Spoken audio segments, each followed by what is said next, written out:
Iniciando a gravação do segundo período da aula de Direito Administrativo, Regime Jurídico Administrativo, nossa penúltima aula.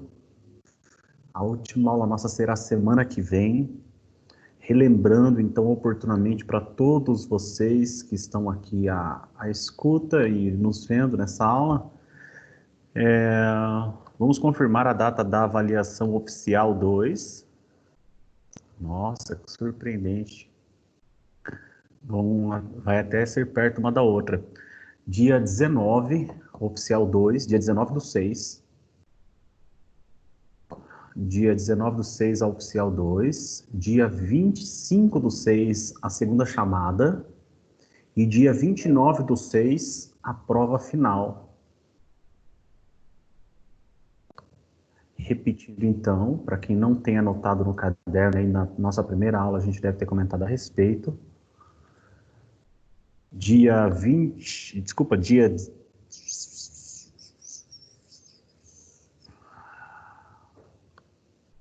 19, a oficial 2. Eu vou ter até o dia 20 para lançar essa nota para vocês, inclusive. Ou seja, faz a avaliação num dia, no outro já lança a nota. Dia 25/6, segunda chamada. E dia 29/6, prova final.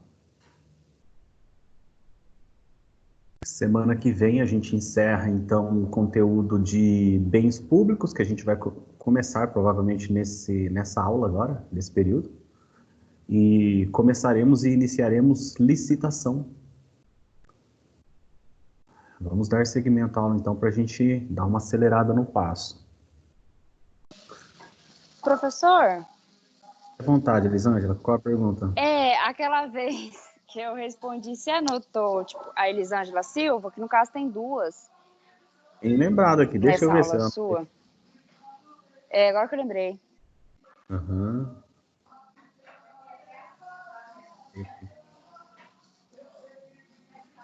E foi Elisângela Silva. Elisângela... muito obrigada. Tem também, né? Ah, tá, olha só. Não, mas eu anotei... Tem a Nunes Elisângela... também. Tá, foi a Silva que eu anotei. Tá, muito obrigada. Tá, tudo bem. Beleza, pessoal.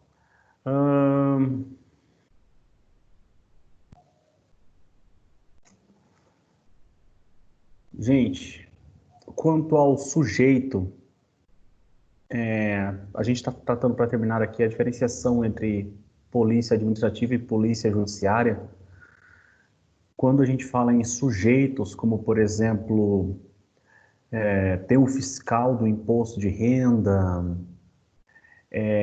tem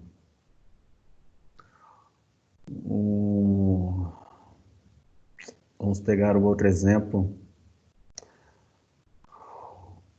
aqui na prefeitura, o fiscal de construção, né, ligado na questão de infraestrutura. Podemos citar aí até a própria polícia municipal, aquela que aplica a multa. Todos esses, eles são sujeitos ativos da polícia administrativa. E quando a gente fala de polícia judiciária, aí, nesse aspecto, é que a gente fala daquilo que eu comentei para vocês no começo da aula, de polícia civil judiciária estadual, polícia civil judiciária federal. Esses acabam tendo, então, a força de atuação frente à polícia judiciária. Uma observação a ser feita é a seguinte: professor, eu já vi policial militar aplicar multa. Professor, eu já vi policial federal, não existe, não é mesmo, pessoal? Existe a Polícia Rodoviária Federal. Olha só que importante, que a gente talvez iria passar batido isso aí, sem tocar no assunto, né? A gente vai estudar no começo de bens públicos até a quem que pertence cada bem, à União, ao Distrito Federal, a estados e municípios, tratar desse assunto. Atenção, gente. Quando você vê um policial militar aplicando multa em alguém, num carro que está estacionado em lugar proibido, por exemplo, é porque existe um convênio. Tem que existir, obrigatoriamente tem que existir, eu chamo de convênio, né? Entre a prefeitura e aquela polícia militar, porque se não existir ali um acordo entre o município e a polícia militar, a polícia militar não tem legitimidade para aplicar uma multa. Então presta atenção, gente. Polícia militar faz o quê? Previne o crime, tá bom? E por que eles aplicam multa, professor? Porque existe aqui no município, como em maioria dos municípios no Brasil, os mais de 5.500, salvo melhor juízo, são 5.570 municípios no Brasil, que exagero. Então vejam, se não existir um convênio da prefeitura com a polícia militar não tem legitimidade para aplicar multa. E aí o município, exemplo Tangará da Serra, que nós temos policiais municipais, esses policiais municipais podem prender alguém? Quando eu faço uma pergunta dessa, por exemplo, eu falo até que você pode prender alguém em flagrante delito. Então, o que é prender alguém em flagrante delito? Alguém está praticando um crime, você pode mobilizar aquela pessoa e, dentro da sua força, da sua capacidade física, você levar coercitivamente aquela pessoa até a delegacia para que a autoridade apreenda, faça a prisão daquela pessoa. Qualquer um de nós podemos prender alguém. O policial municipal também pode prender alguém, nesse sentido, de levar até a delegacia. Mas o que eu quero dizer é que a função típica de um policial municipal nessa questão do trânsito aqui é a organização do trânsito, que é de competência do município. E isso daqui é uma questão administrativa, que não tem a ver nada com penal. E quando a gente vê alguém da esfera penal, por exemplo, policial, militar, multando alguém, é porque existe um convênio para aquele que exerce a prevenção, policial militar, do crime, ele também colabore com a aplicação da multa.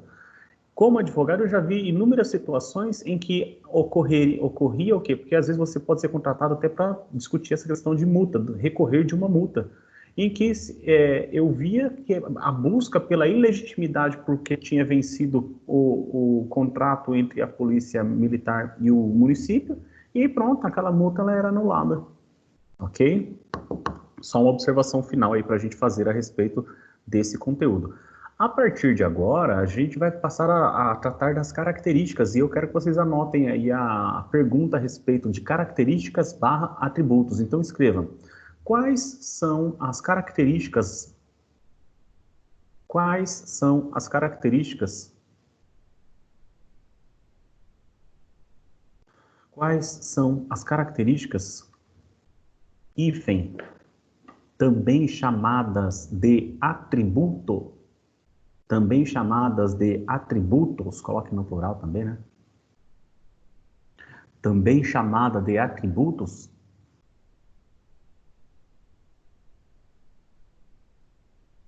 do poder, também chamada de atributos, também chamada de atributos, do poder de polícia. Então, repetindo, o que eu disse para vocês, a frase completa, né? Quais são as características do poder de polícia? Ou quais são os atributos do poder de polícia? Tá? É isso que eu estou querendo passar para vocês agora. Vou dar aqui, eu até peço para quem já está com a resposta em mãos, levante a mãozinha aqui, eu vou dando preferência na ordem que eu for levantando a mãozinha, mas vamos esperar aqui 5 minutinhos. Vamos buscando as respostas. Quais são as características do poder de polícia? Quais são os atributos do poder de polícia?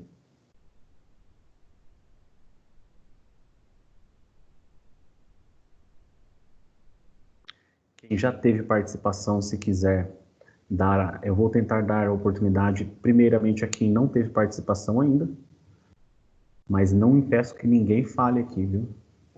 Aí a complementação do conteúdo pode ser por todos. Repetindo aí, quais são as características do poder de polícia? Esse é o tema a partir de agora.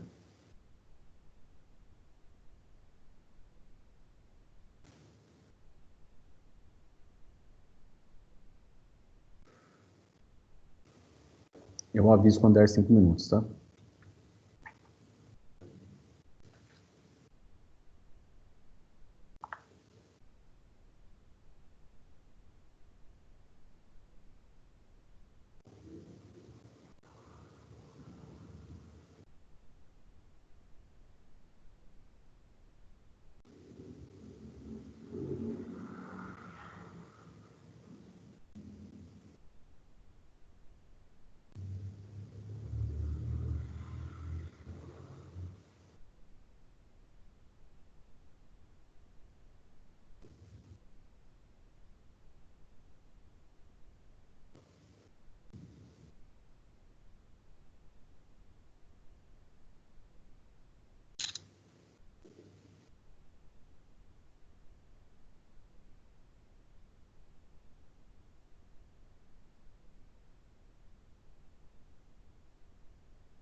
Beleza.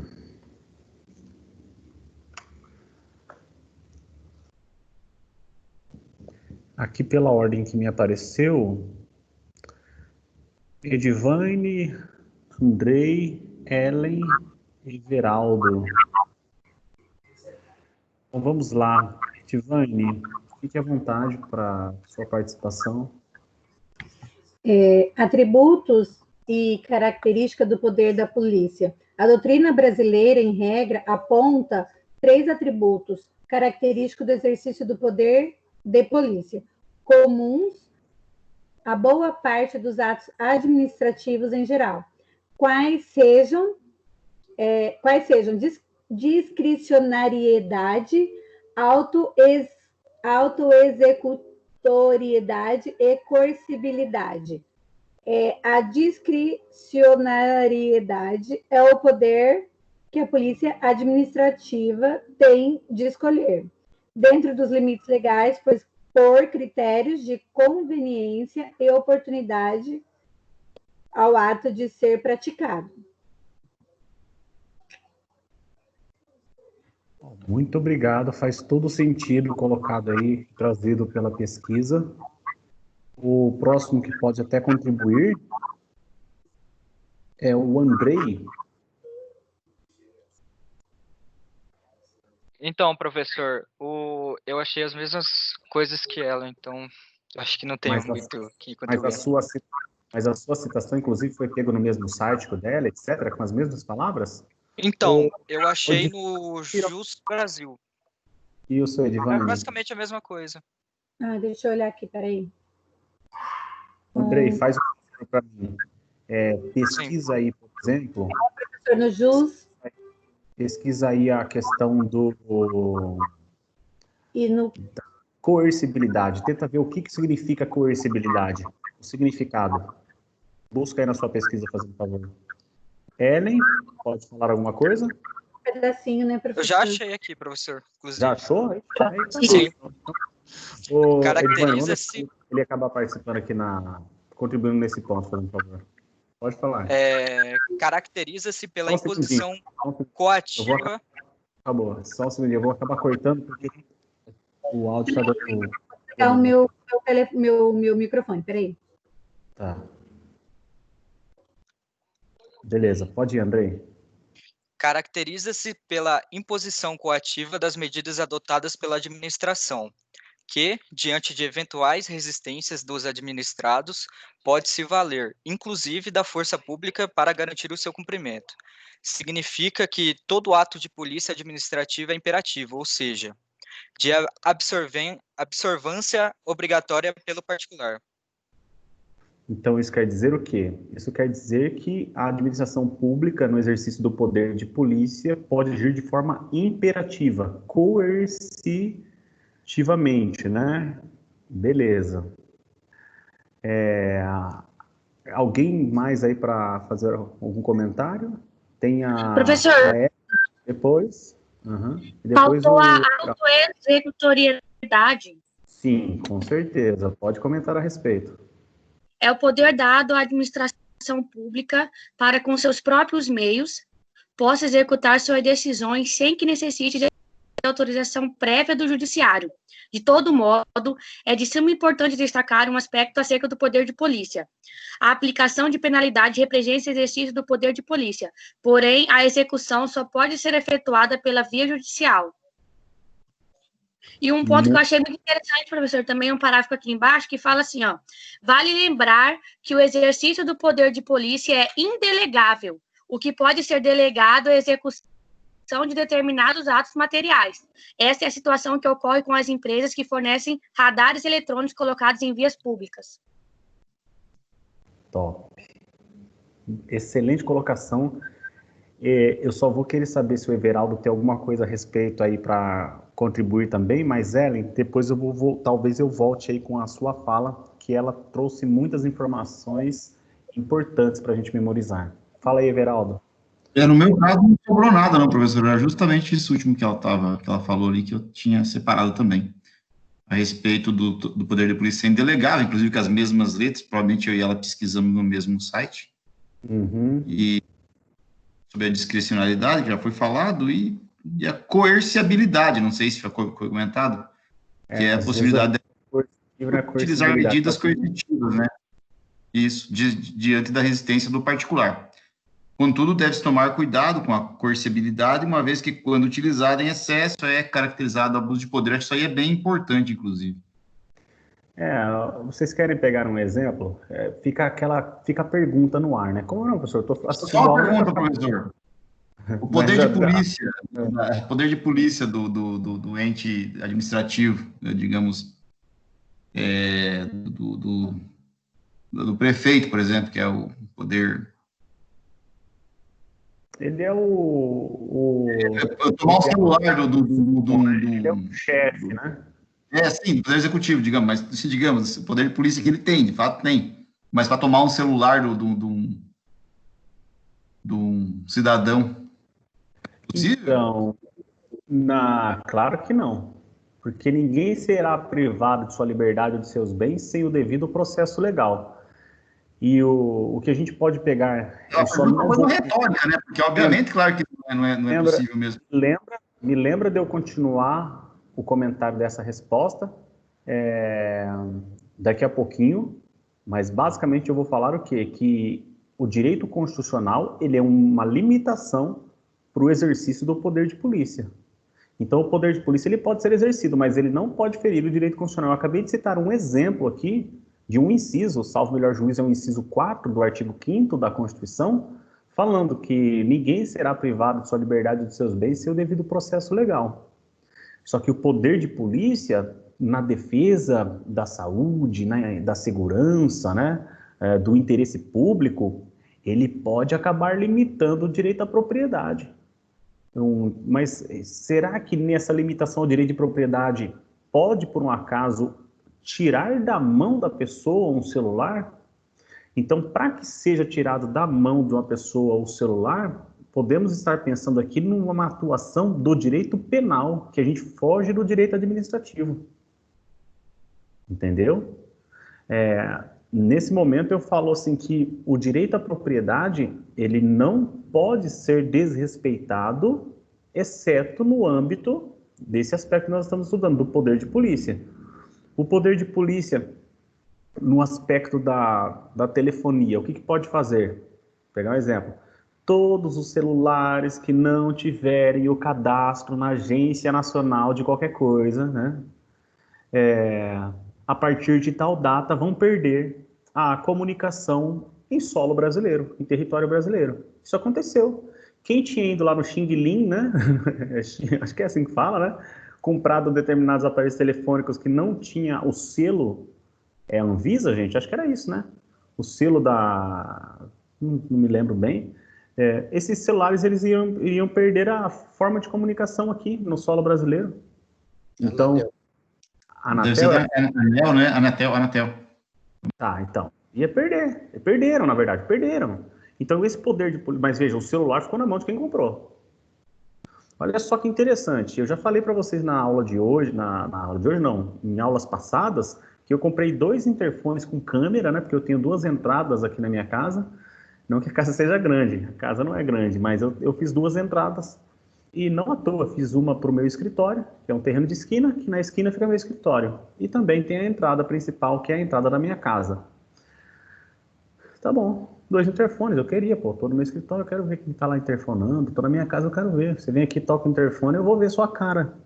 Eu vou saber quem é. Segurança, já dei aula de criminologia, eu sei que eu tenho que cuidar da minha segurança. Tá bom. O que aconteceu? Comprei no americanas.com, e aí na fazenda, americanas.com, que na verdade ela tinha uma loja com um convênio com ela, quem me vendeu na verdade eu comprei pela americanas.com e quem me forneceu o produto foi uma pessoa jurídica diversa, aleatória, que eu nunca ouvi falar na minha vida. Mas com a confiança que eu tenho em americanas.com eu comprei. E aí chegou na fazenda estadual, e a fazenda estadual pegou aquele interfone com câmera, etc., me notificou para eu apresentar a defesa e pagar com a multa com tantos % de desconto se eu fizesse dentro do prazo de 30 dias, etc. O que aconteceu, gente? Olha só o que aconteceu. A filha da mãe para não falar palavrão na sala de aula, senão você está demitido. Filha da mãe da empresa fornecedora do produto enviou o produto sem nota fiscal. Enviou o produto sem nota fiscal, e esse produto sem nota fiscal, a hora que chegou lá na divisa, a Fazenda Estadual falou assim, esquece, daqui não passa. E é uma obrigação, gente, que quando você anda com um produto, nesse caso de transporte de produto, que nessa circunstância é uma obrigação legal que ele tenha, ele seja acompanhado pela nota fiscal. Porque eu não sei se esse produto é furtado, não sei a natureza do produto, se não tiver com a nota fiscal. Veja, então é um direito particular meu da propriedade, é um direito do consumidor meu comprar pela internet, só que também é um direito do Estado de aplicar multa diante do não recolhimento de determinado tributo, porque ele não sabe se recolheu ou se não recolheu, porque não tem nota fiscal, não tem nada, e na lei tributária diz que tem que estar acompanhado com a nota fiscal. E é direito também da Fazenda Estadual aplicar multa ao fornecedor, e a lei fala que também ao consumidor, ao fornecedor e ao destinatário. A lei fala, a lei é desse jeito, fala dos dois. Só que eu fico pensando, pô, o cara está ferindo o meu direito particular de propriedade. E se eu, dentro do direito do consumidor, eu tenho direito de desistir em 7 dias, que eu, como consumidor, em 7 dias, que eu fiz como consumidor? Primeiro que eu fui reclamar, fui no 0800, não resolveram, falaram que não resolvem problema interestadual. Fui até o PROCON, apresentei a reclamação. Americanas.com deu 2 dias, ligou para mim, estornou o dinheiro que eu tinha pago no cartão de crédito. E eu fiz a anotação que eu gostaria de ser indenizado se houvesse algum problema tributário no meu CPF, dentro do acordo que eu fiz. Por quê? Porque, gente, uma coisa é direito do consumidor, outra coisa é direito tributário, outra coisa é direito da propriedade, que é o direito constitucional. Entenderam? Então é isso, cada coisa, cada um no seu quadrado, cada norma aplica, estipula uma regra própria, tá? Então, quando a gente fala aqui dessa questão, pode o policial municipal ele tomar o celular da mão de alguém? Não. Pode o policial municipal chegar aqui e demolir uma obra que não respeitou as regras, tal? Pode. Pode ser aquele recinto, a gravidade da infração é tamanha que ele pode, a coercibilidade aí, pode fechar as portas daquele estabelecimento? Pode. Então, mas é assim, essa questão aí do direito à propriedade, a gente tem que pegar o caso concreto, fazer uma análise de como ocorreu a circunstância. Nessa pergunta, da forma como ela foi feita, se pelo âmbito do direito administrativo pode haver o recolhimento do celular, nesse primeiro momento eu digo que não. Eu não vejo motivo para recolher o celular dentro do âmbito administrativo. Vejo no âmbito penal. No âmbito administrativo eu não vejo porquê de recolher um celular. Mas, por exemplo, esse mesmo celular poderia ter sido recolhido lá pela Fazenda Estadual se ele estivesse sendo transportado, sem a nota fiscal. E aí poderia haver o recolhimento desse celular. Então é nesse sentido. Eu estou na rua, vem o policial municipal de trânsito e recolhe meu celular, está errado. Agora vem a Fazenda Estadual, por exemplo, ali, ela está dentro da lei. Uma lei que foi julgada inconstitucional pelo STF, mas aí até você brigar judiciariamente com isso aí, está ferrado, né? E a aula aqui é de direito administrativo nesse momento, né? Mas muito obrigado aí, Everaldo, pela participação. O Marcos, o Rodrigo quer fazer uma participação também, Marcos? Fica à vontade. Eu tenho uma colocação que eu achei aqui, que na visão, né, do autor José dos Santos,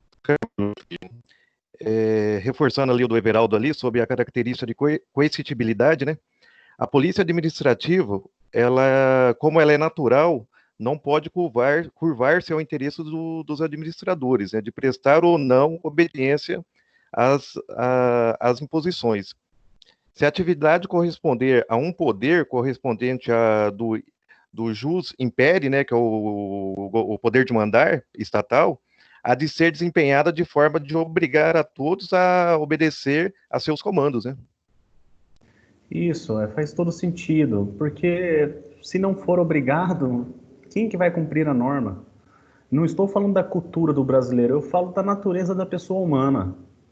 É natural o ser humano, ele... Para prestar atenção comigo. Você tem o prazo de 15 dias para fazer alguma coisa. Quem aqui faz no primeiro, gente?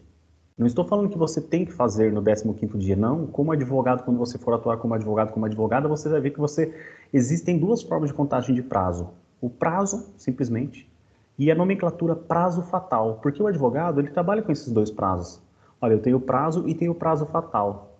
O prazo é aquele poxa, eu tenho prazo de 15 dias, eu coloco aqui para, por exemplo, eu fazer no 5º dia, a respeito daqueles até os trabalhos, né, diários, até eu me programo, poxa, na agenda, qual o próximo dia útil que eu tenho? Vai ser o 5º dia. Faço aquela programação do prazo, etc. Só que tem o prazo fatal, o cara coloca lá, o advogado prudente, a advogada prudente, coloca 2 dias antes do 15º dia, sabe? Para saber para não ter risco de perder o prazo mesmo. Por quê, gente? Porque a gente acaba, é comum a gente, né, para que fazer agora o que eu posso fazer depois, né? Mas o ditado, né, por que não fazer agora o que eu posso fazer depois?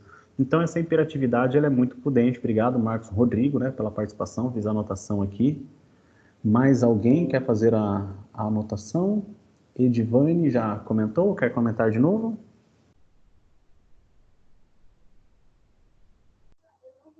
Professor, sobre essa aí estou tranquila, vamos para a próxima. Mas antes de ir para a próxima, quem que eu falei que eu gostaria de tocar no assunto de novo que ela tinha comentado com muitas informações? Acho que foi eu, professor. Isso, Ellen. Por favor, leia novamente o ponto que você leu, que o Everaldo, inclusive, falou que foi similar, fazendo favor. Vale lembrar que o exercício do poder de polícia é indelegável. O que pode ser delegado é a execução de determinados atos materiais. Esta é a situação que ocorre com as empresas que fornecem radares eletrônicos colocados em vias públicas. Então, vejam só, gente. Aqui, quem que é a polícia que atua em presídio? Agente penitenciário. Ok? Eu vim da cidade de Presidente Prudente. Presidente Prudente é a terra do interior do estado de São Paulo, lá do Rancho Quarto de Milha, o segundo maior rancho coberto da América Latina. Que saudade da minha família, minha terra natal. E o interessante, gente, que saiu uma notícia, a notícia foi a seguinte, cidadão, né, motorista prudentino, ajuiza uma ação por ter levado multa, mesmo tendo passado no sinal amarelo. Todo mundo zombou. Todo mundo zombou. Todo mundo zombou, todo mundo. Porque, olha só, o cara ajuizou uma ação alegando que passou no sinal amarelo e mimimi. Gente, foi feita a prova pericial e a empresa que tinha sido contratada para fornecimento dos radares, etc., esses radares, eles estavam com um problema de 1 segundo, 2 segundos, alguma coisa assim, alguns segundos. E, gente, o tanto, eles tiveram que anular a questão das multas aplicadas e restituir de quem já tinha pago a multa. A Prefeitura Municipal de Presidente Prudente, porque a empresa que foi contratada prestou um serviço lixo desse jeito. Mas não é a empresa que recebe a multa, que recebe, né, pela sanção aplicada. Não, é o município. Então, é indelegável. É indelegável. Quando a gente nota a questão, por exemplo, de policiais rodoviários aí efetuando um radar, não é a empresa que é contratada para... Tem que ser o agente policial ali, naquele exercício daquela função, se para tanto ele foi contratado, né? Se existe esse convênio, etc. Tá bom? Então, essa coisa de ser indelegável. Antes disso, o que foi falado antes dessa frase? Teve uma frase anterior também, não teve? É a Ellen que leu? Ou Ellen? Teve uma frase... Eu falei sobre a autoexecutoriedade. Fala de novo, fazendo favor. É o poder dado à administração pública para, com seus próprios meios, possa executar suas decisões sem que necessite de autorização prévia do judiciário. De todo modo, é de suma importância destacar um aspecto acerca do poder de polícia. A aplicação de penalidade representa exercício do poder de polícia, porém, a execução só pode ser efetuada pela via judicial. Então, veja só, característica é que essa questão da autoexecutoriedade é porque não se exige autorização para que haja aplicação de uma multa, de uma sanção. Não exige-se que vai, fulano de tal está ali com o ambiente comercial dele vendendo marmita, só que sem respeitar as regras de higiene exigidas pela lei municipal, não sem autorização do município para tanto. Imagina que vai o fiscal, notifica, pega a notificação, manda para o setor jurídico do município, até chegar no setor jurídico, depois até o setor jurídico elaborar, depois disso o protocolo dentro do Poder Judiciário, dentro do protocolo cartório distribuidor, vara, gabinete, isso fica aguardando na fila dos processos, para depois ter uma decisão judicial, volta para a vara, da vara é feita a publicação, e aí então, gente, imagina o quanto de marmita que não foi vendida nesse meio tempo. Quando a gente já não pode estar, né, vai no SUS, o que acontece quando você vai no SUS? Você está com alguma virose, né? Vai dar alguma virose ali nas pessoas, né? Então é nesse sentido, gente. Por isso que não tem essa necessidade do Poder Judiciário, mas vamos lá. Vamos imaginar uma situação que a pessoa buscou, sim, abrir o comércio, etc.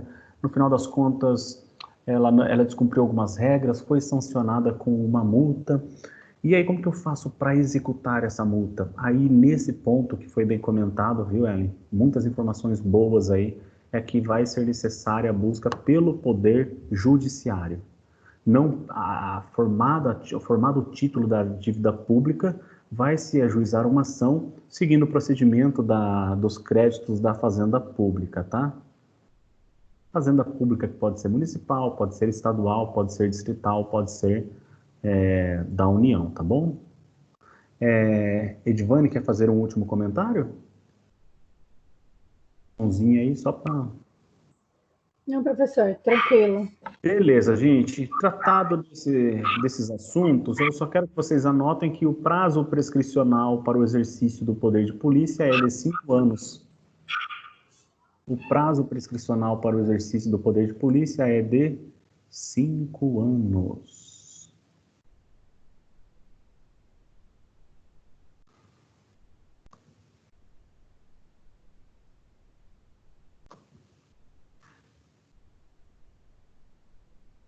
Vocês sabem o que são os ciclos do poder de polícia? A AGU explica. Nós Não, já falamos vão até aqui no mandar uns AGU videozinhos explica para sobre o vocês conceito aí. do poder de polícia. De maneira bem resumida, ele é a função do AGU, gente. Eu estou seguindo o AGU, eles têm cada videozinho simples e objetivo. Para memorização vai ser super bacana. Prazo prescricional de 5 anos, vírgula, consoante lei 9.873, consoante lei 9.873,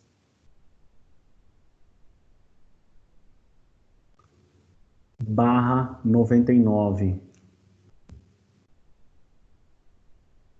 barra 99.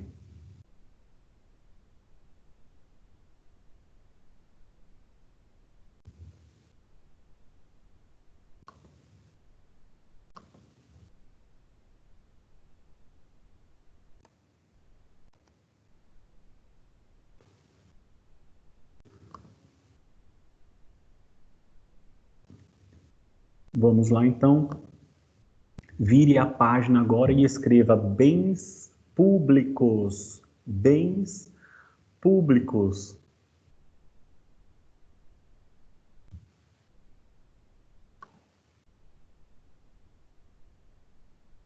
Bens públicos.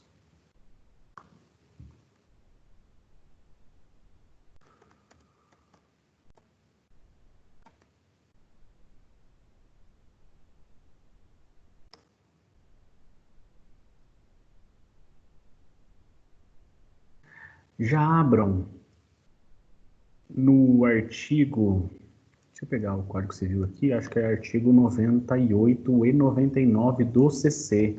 O que é o CC? É a pessoa que não tomou... Não, o CC é Código Civil, né, gente? Vamos lá, artigo 98 e 99 do Código Civil.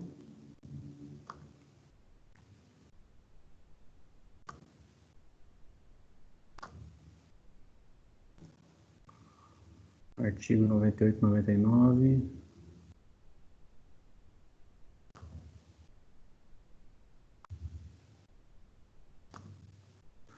O Código Civil. Deixa eu pegar o texto constitucional também.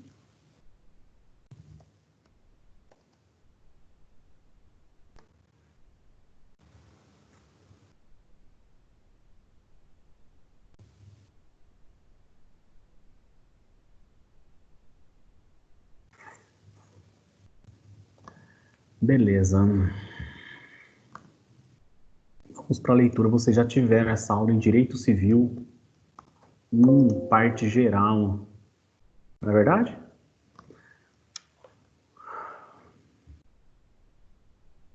Vou fazer aqui a leitura. Artigo 98 do Código Civil diz: são públicos os bens de domínio nacional pertencentes às pessoas jurídicas de direito público interno. Todos os outros são particulares, seja qual for a pessoa a quem pertence. E não é por isso, não é à toa que existe a figura da falência, não é à toa que existe a figura do inventário, do princípio com o princípio de Saycini, inclusive de transferência imediata com a decorrência da morte cerebral de alguém, tá? Mas aqui falando agora em direito administrativo, eu falo isso porque a intenção é de que sempre um patrimônio tenha titularidade, sempre tenha um dono, tá? Bens públicos de uso comum do povo, olha só, então, primeiro aqui, ó, de uso comum, primeiro passo, uso comum, tais como rios, mares, estradas, ruas, praças, de uso especial, vamos grifar então, a gente falou de grifar aqui o uso comum, agora nós devemos grifar o uso especial, tais como edifícios ou terrenos destinados a serviço ou estabelecimento da administração federal, estadual, territorial ou municipal, inclusive os de suas autarquias. E, inciso 3, os dominicais, vamos grifar aqui então, dominicais, que constituem o patrimônio das pessoas jurídicas de direito público, como objeto de direito pessoal ou real de cada uma dessas entidades.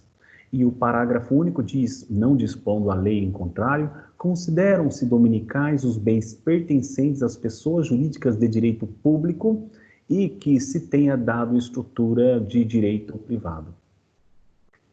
Tá? A que se tenha dado, né, estrutura de direito privado. Então, fiz a leitura aqui da lei seca, conforme eu falo para vocês, primeira fase do exame da ordem, é isso aí, lei seca e resolução de questões da banca examinadora, né? Você vai lá, pega os exames da ordem precedentes, fica ali respondendo as questões e faça a leitura aí diária da lei seca, né? Então, artigo 98 e artigo 99, falando aqui a respeito dos bens públicos e grifo eu para vocês, bens de uso comum, bens de uso especial e bens dominicais. Veja, eu não vou ficar aqui dando uma aula de direito civil para vocês, diferenciando a teoria que diferencia bens de coisa ou coisa de bens. Não vou vir aqui falar para vocês, dentro do direito das coisas, fazendo a classificação.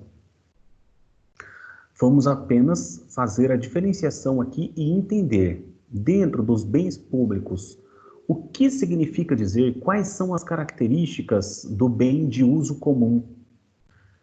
Qual é a definição e quais as características do bem de uso especial? E qual a definição e características dos bens dominicais? Então, anotem no caderno de vocês, por favor. Anote o seguinte.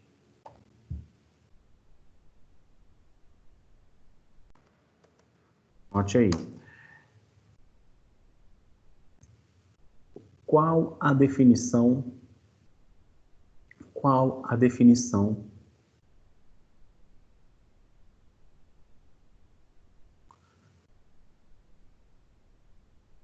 vírgula, bem como as características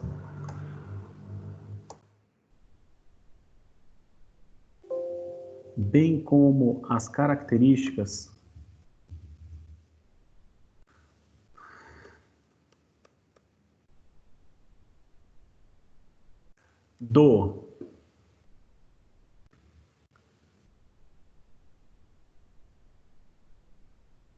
dois pontos.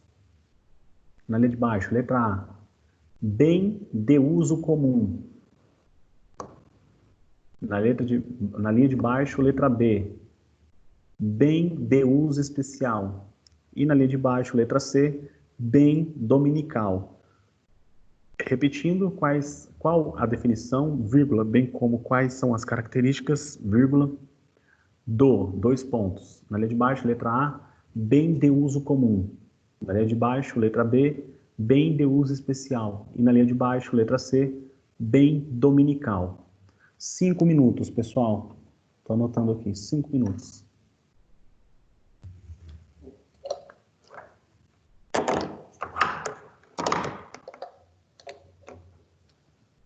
Eu vou mudar a tela e vocês vão saber a hora que eu voltar.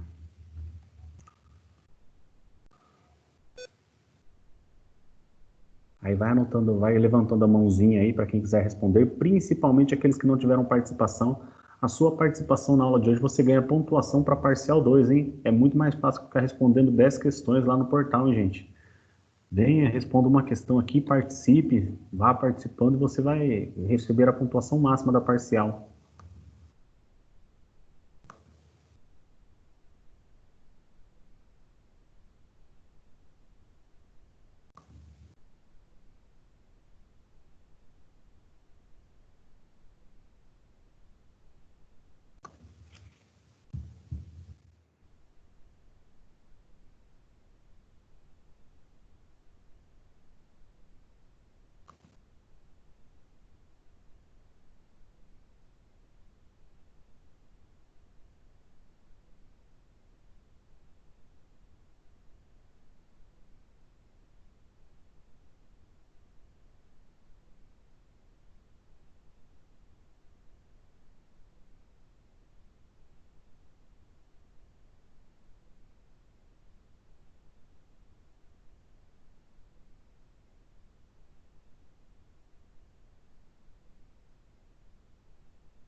Professor, tá aparecendo o senhor do mesmo jeito.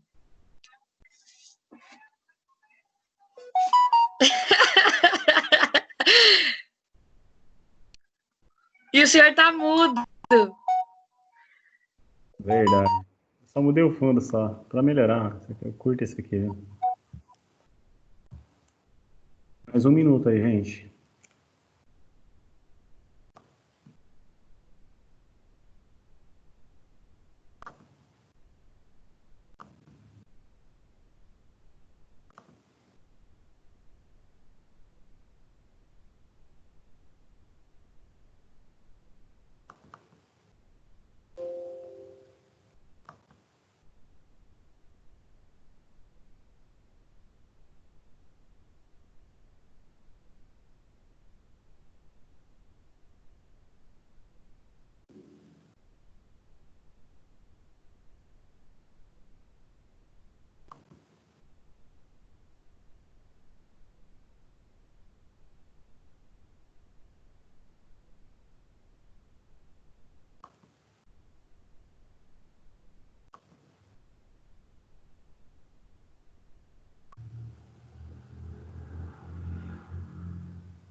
Só um segundo, eu vou compartilhar um documento aqui com vocês, tá?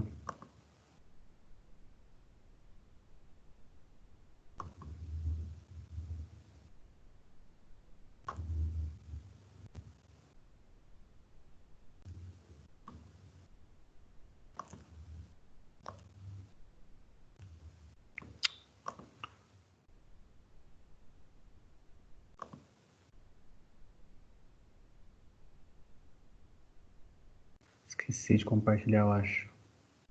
Só um segundinho.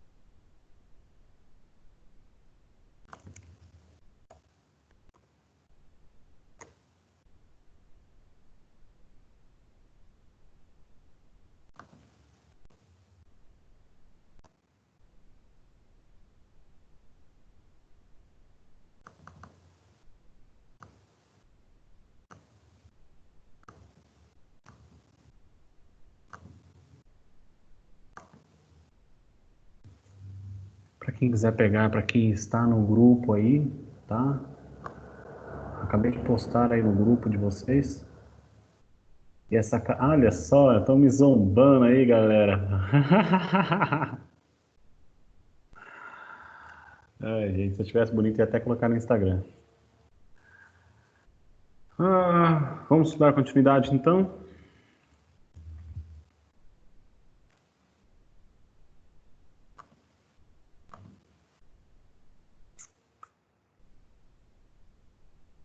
Quanto a gente acaba vendo ali pelo próprio artigo 98, que ele conceitua bem público aquele pertencente ao poder público, né? Vamos pegar aqui o Código Civil de novo, só para não dar erro.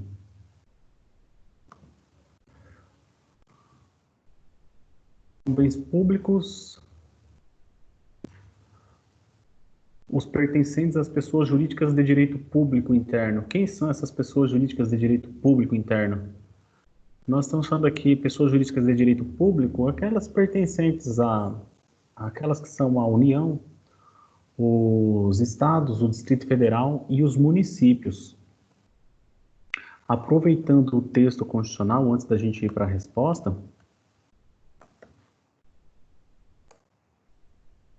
vamos pegar o artigo. Olha só.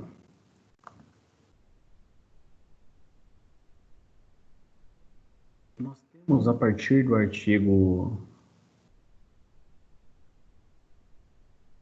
20 da Constituição, veja só, capítulo 2, da União, do título 2, né? São bens da União. Gente, são bens da União quer dizer o quê? Nós temos esses entes federativos, esses 4 que eu mencionei para vocês.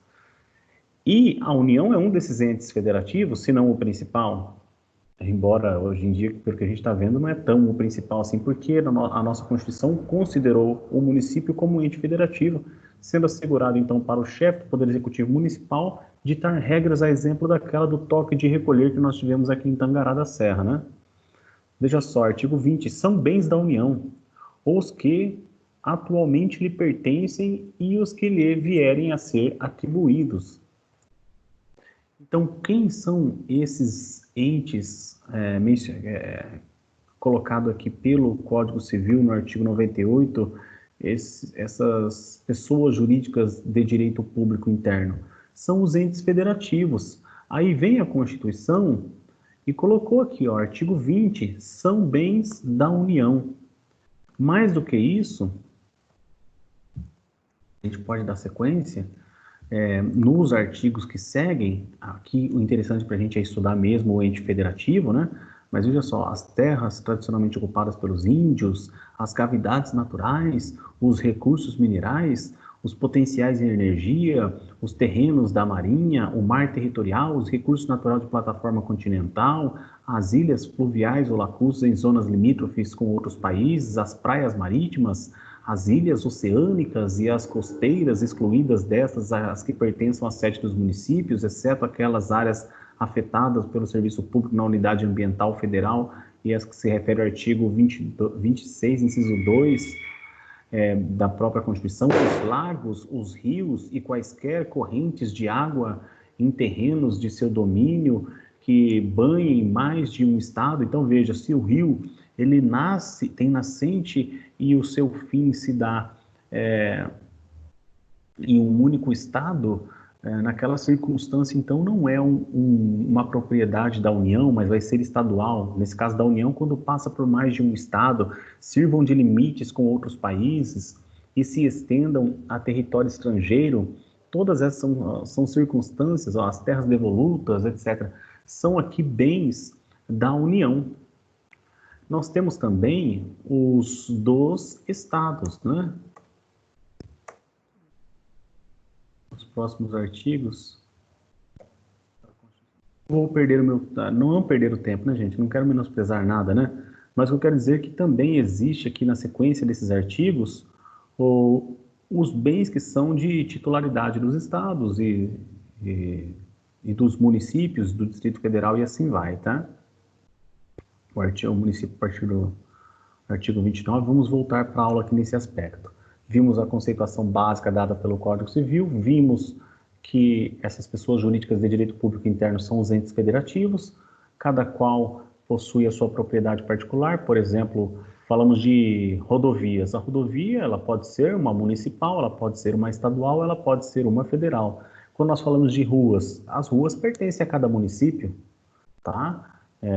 E quais são as características? E a gente vai ver, quando a gente fala em rua, a gente fala que rua é um bem de uso comum.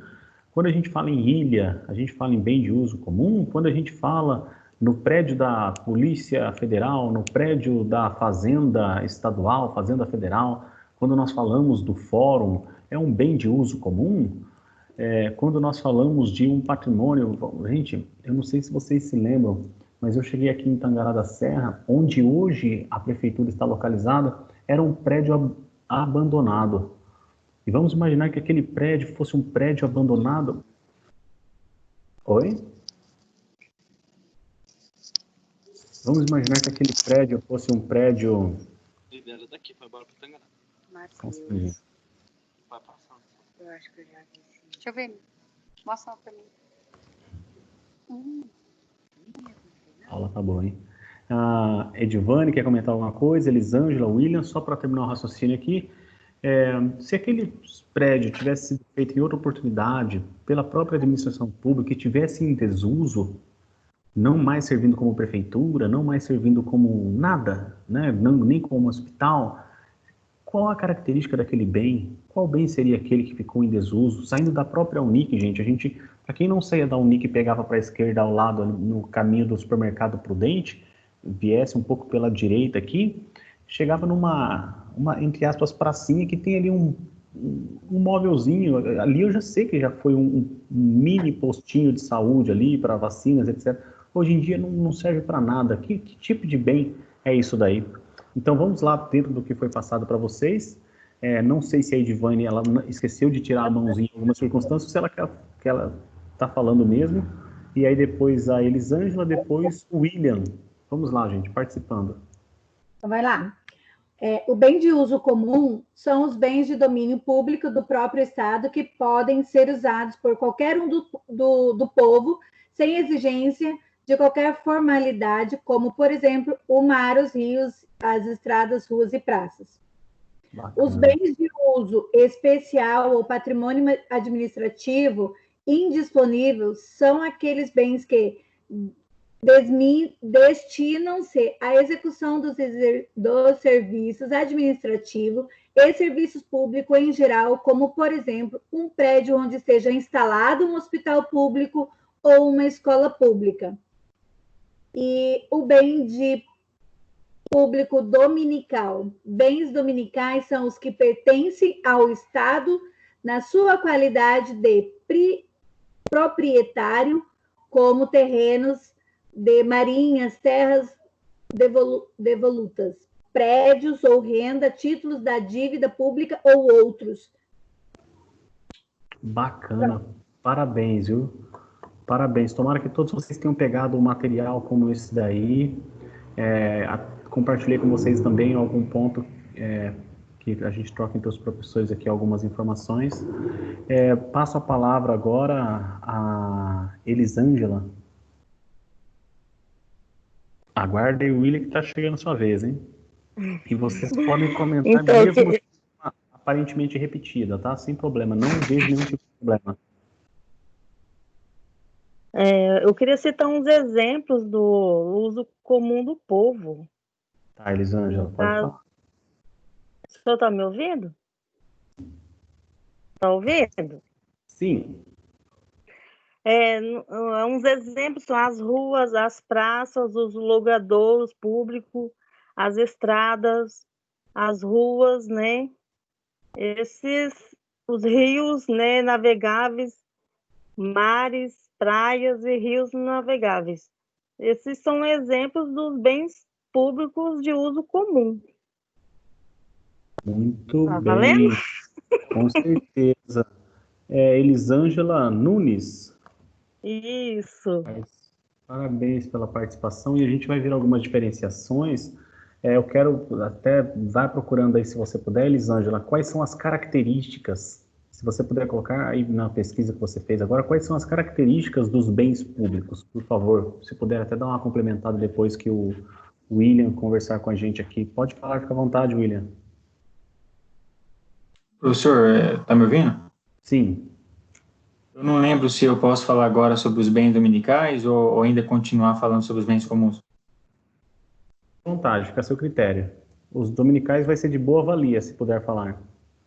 Assim, eu pesquisei um comentário do doutrinador Diógenes Gasparini acerca dos bens dominicais. Aí eu quero compartilhar. À vontade, muito obrigado. Pode mandar bala. Os bens dominicais são os destituídos de qualquer destinação, prontos para ser utilizados ou alienados, ou ainda ter seu uso trespassado a quem por eles se interesse. Pertence à União, aos Estados-membros, aos municípios, ao Distrito Federal, às autarquias e fundações públicas. Ele comenta também aqui que esses bens dominicais, apesar da alienação e do trespasso do uso, eles podem exigir o cumprimento previamente de certos requisitos, como a avaliação, a concorrência e também a licitação. Muito bem. Gente, o que o William acabou de comentar aqui? Quando nós falamos dos bens, qual que é a regra? A regra é de inalienabilidade. Então, quer dizer que os bens públicos, eles são inalienáveis. Eles não podem ser vendidos, não podem ser doados. Essa é a característica, essa é a regra.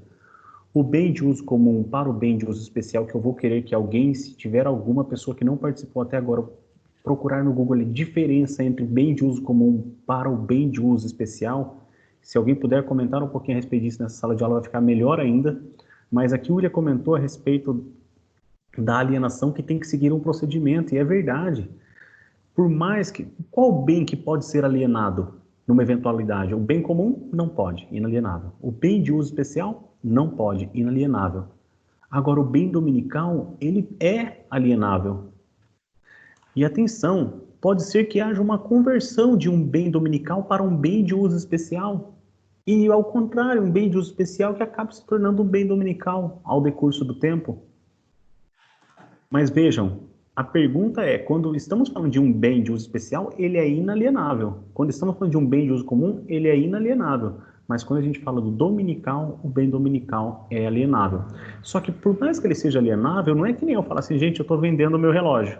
Ó, esse relógio aqui é um relógio Tommy, paguei 50 na 25 de março, brincadeira, né, gente? Paguei imposto direitinho, né? Tudo certinho, tudo maravilhoso, né? Aí, beleza, gente, eu tô aqui vendendo, escolha o preço, só tô vendendo para você por... Paguei o que nesse relógio aqui? Deixa eu pensar o preço que eu já vi dele na internet. Uns 2.500. Vou vender para você por 500. Beleza, vendo para quem eu quiser, no preço que eu quiser. Quando a gente fala de bem dominical ser alienável, tem que se tomar as medidas legais, ou seja, tem que se respeitar a lei para fins de alienação. Então anotem aí, até fazendo favor, é muito importante. Coloque aí, quanto aos bens dominicais,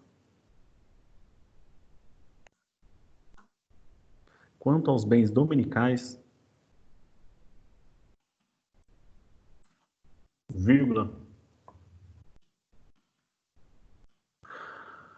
não se aplica a regra da inalienabilidade absoluta.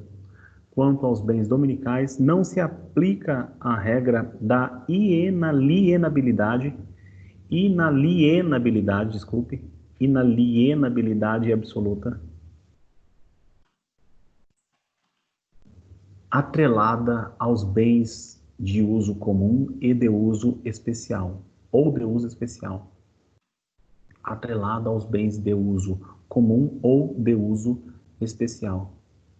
Ou melhor, E, né? Na verdade, E ou, coloca ali o E barra ou. Uso comum, E barra ou especial. Ponto. No entanto, vírgula. No entanto, vírgula.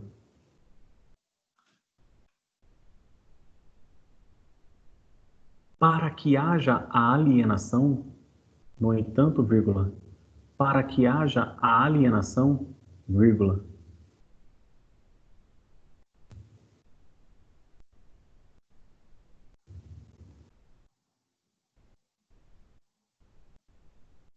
As regras estipuladas na Lei 8.666/93, as regras estipuladas na Lei 8.666/93,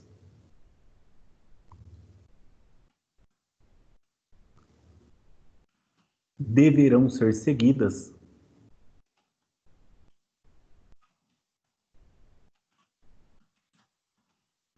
vírgula, respeitando o interesse público,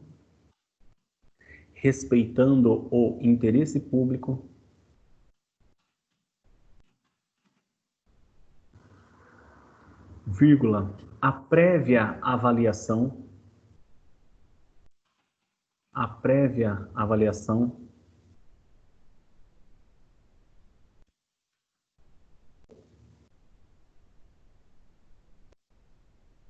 vírgula,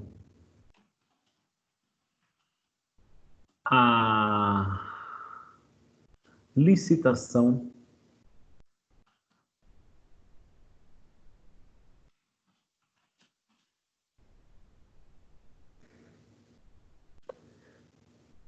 vírgula, bem como a prévia autorização legislativa, bem como a prévia autorização legislativa quanto aos bens imóveis, quanto aos bens imóveis, quanto aos bens imóveis. Eu parei na autorização, professor. Pode repetir, fazendo um favor? Autorização legislativa quanto aos bens imóveis. Quanto aos bens imóveis. Alguém poderia trazer aqui para a aula uma diferenciação entre bens de uso comum para bens de uso especial? Porque, por exemplo, vocês sabem que se você for ao fórum com determinada vestimenta, pode ser que você seja impedido de adentrar, com todo respeito à dignidade da pessoa humana, viu, pessoal? Eu não estou falando ali de uma pessoa mesmo raiz, né? A gente chama de chucro, né? Não estou falando de uma pessoa dessa, eventualmente, o magistrado ele fala assim, não, sem problema, da forma como ele está, ele tem toda a autorização para entrar aqui no fórum, diante da cultura dessa pessoa, diante da circunstância que a vida dela propõe. Só que vejam que existem algumas regras, inclusive de horário. No fórum, o bem de uso comum, você pode usar a rua, pode estar na rua, sem ser esse negócio de toque de recolher aí, pode estar na hora que você quiser, né? Só que às vezes você vai até o fórum fecha às 7 da noite, fechado também agora, vamos tirar a regra dessa quarentena aqui, que tá meio embaçado, falando na gíria aqui na sala de aula direito, né? Só porque sextou, né? Já tô sentindo que já tá terminando a aula aqui, sexta-feira. Amanhã minha diarista vem aqui para casa, porque eu virei dono de casa também. Nossa, eu tô cansado de trabalhar. Graças a Deus ela vem me dar uma ajuda amanhã. E aí, gente? E no bem de uso comum, a hora que eu quiser, tá? Então, alguém trouxe aqui uma diferenciação entre bens de uso comum para bem de uso especial, sendo certo que algumas características, conforme a inalienabilidade, como a imprescritividade dos bens públicos existem. A gente pode dar o último comentário no começo da aula que vem. Alguém trouxe uma informação nova aí para a gente encerrar a aula hoje?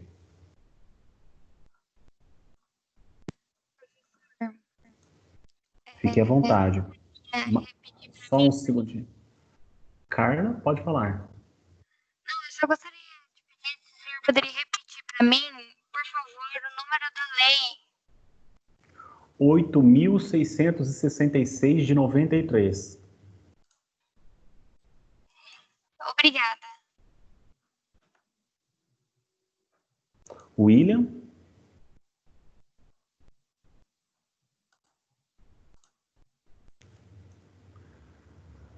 Professor, procurei, mas ainda não encontrei. Estou pesquisando. Tá, só desabilita então, por favor, o microfone aí. Mais alguém? Alguém chegou a fazer a pesquisa? Chegou a encontrar? A gente está no número de 15 acadêmicos até esse horário.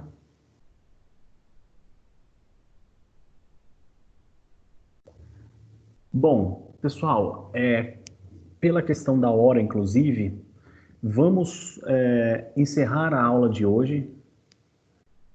Vamos encerrar a aula de hoje, só relembrando que nós estamos aqui sendo gravados, tá?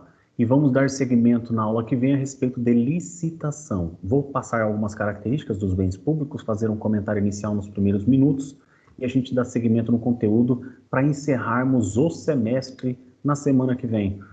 Desejo a todos vocês uma boa noite, um bom descanso, um bom final de semana. Que Deus abençoe todos vocês e me abençoe também, né? Não posso negar que eu preciso muito da bênção de Deus. Fechou, galera? Muito obrigado, tá? Boa noite. Boa noite. Boa noite, professor. Boa noite, turma. Boa noite, galera. Boa noite, turma. Boa noite, gente.